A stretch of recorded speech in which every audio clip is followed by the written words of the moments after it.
Magandang araw sa inyong lahat at welcome sa aking channel. Trending ngayon ang hiwalayan sa showbiz. Mula girlfriend-boyfriend o kahit engaged na, ay hindi rin nakaligtas sa breakup issue. Muling naintriga ang couple na sina Coco Martin at Julia Montes na pinakamatatag sa lahat.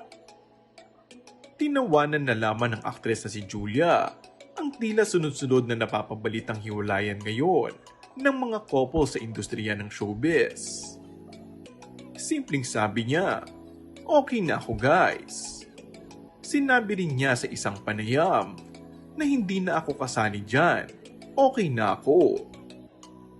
Kung ilalarawan niya ang kanyang love life, sinabi ni Julia na masaya at low-key lang sila ng kanyang boyfriend na si Coco Martin na suportado ang kanyang mga ginagawa bilang aktres.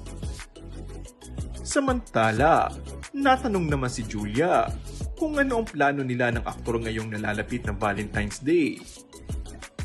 Sinabi niyang simple celebration lang ang kanilang gagawin dahil din sa mga commitments nila sa kanilang trabaho. Pero babawiin naman daw nila yon sa kanilang bakasyon together. Dagdag pa niya, "But I have a vacation before I start grinding at the end of the month. Kasi medyo marami akong gagawin this February. So magbabakasyon lang ako for a bit, then sabak na ulit."